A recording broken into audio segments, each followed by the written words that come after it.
तुम्ही इथं बुक लावा. मी शिवसिंह सिसोदिया, भारतीय जनता पार्टीचा जवळजवळ मी 40 वर्षापासूनचा कार्यकर्ता आहे. प्रत्येक वेळेस पक्षानं जो आदेश देईल, ज्याप्रमाणे पक्ष आदेश देईल त्याप्रमाणे आम्ही वागत गेलेलो आहे. वेळोवेळी माझ्यावर अन्याय झाला तरीही मी 3 वेळेस उमेदवारी मागे घेतली. पण ह्या वेळेस मी विचार करतोय की कुणासाठी उमेदवारी मागे घ्यायची.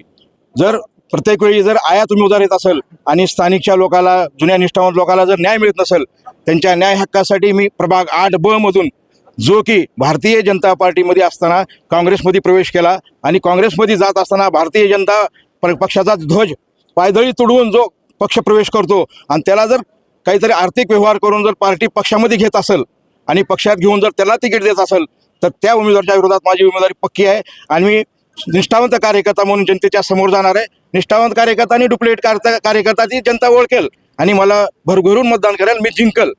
ह्या आशेवर मी भारतीय जनता पार्टीतर्फे आमचं एक स्वतंत्र पॅनल तयार केलेलं आहे अपक्षांचं. त्या पॅनलमार्फत आम्ही प्रभाग 8B मधून निवडणुकीला सामोरे जाणार आहोत. जर भारतीय जनता पार्टी निष्ठावंत कार्यकर्ती जर आघाडी झाली, नमो आघाडी ह्या नावाने आघाडी निर्माण करून आम्ही भारतीय जनता पार्टी निष्ठावंत गट म्हणून आम्ही महानगरपालिकेला निष्ठावंताला जे कोणी आता जे पदाधिकारी आहेत ज्यांनी विधानसभेच्या निवडणुकीमध्ये पक्षविरोधी कारवाया केल्या तेच आता सध्या प्रमुख आहेत. आणि त्यांच्याच नेतृत्वाखाली हे इलेक्शन नाव सांगायचे का सगळ्यांना नाव माहिती आहेत. कोण आहे आता प्रमुख, कोण आहे निवडणूक प्रमुख, कोण आहे. वेळोवेळी निवडणूक प्रमुख ठरला असताना ऐन वेळेस निवडणूक प्रमुख का बदलला, त्यांनी उत्तर द्यावं. त्यांना आर्थिक व्यवहार करता यावं म्हणून त्यांनी निवडणूक प्रमुख पद आपल्याकडे स्वतःकडे ठेवून घेतलं आणि मनमानी करून एकाच ह्याच्यामध्ये 2-2 कॅटेगरी, एकाच जातीचे 2-2 उमेदवार दिले. कशासाठी केलं हे?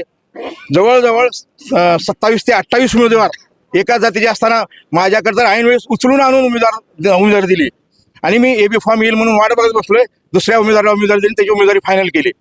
हे तुम्हाला सगळ्या पत्रकाराला माहित आहे. ह्याचा निवडणूक प्रमुख कोण आहे, ह्याचा सूत्रधार कोण आहे, आर्थिक व्यवहार कसा झाला. बाहेरचे आमचे मागच्या वेळेसचे नगरसेवक, नाव घ्यायला घाबरायची गरज नाही ना. निवडणूक प्रमुख कोण आहे तुम्हाला माहित आहे. आता आमच्या निवडणूक प्रमुख कोण आहेत?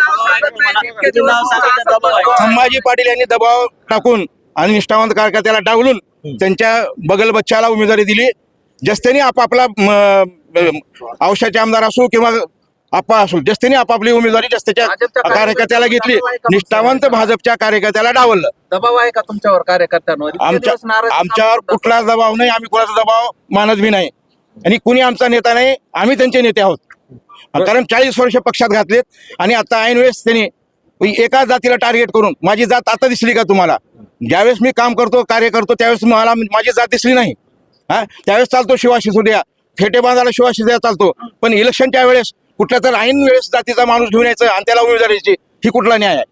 आमच्यावर अन्याय झालेला आहे. आम्ही निष्ठावंत कार्यकर्ते ताकदीनं लढा देऊ आणि ह्यांना हाणून पाडू. निष्ठावंताकडे कमळ चिन्ह नसणार आहे. आमच्याकडे कमळ चिन्ह नसलं तरी आमचा चेहरा कमळ आहे.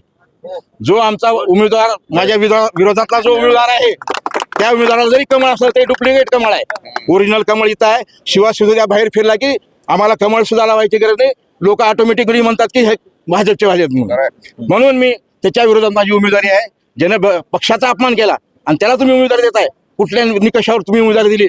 आणि सर्वांचे फॉर्म स्वीकारायला मी होतो तिथं. जवळजवळ 400 फॉर्म आले होते. त्यापैकी एकालाही उमेदवारी नाही. बाहेरचे ऐन वेळेस आणून उमेदवारी दिलेली आहे.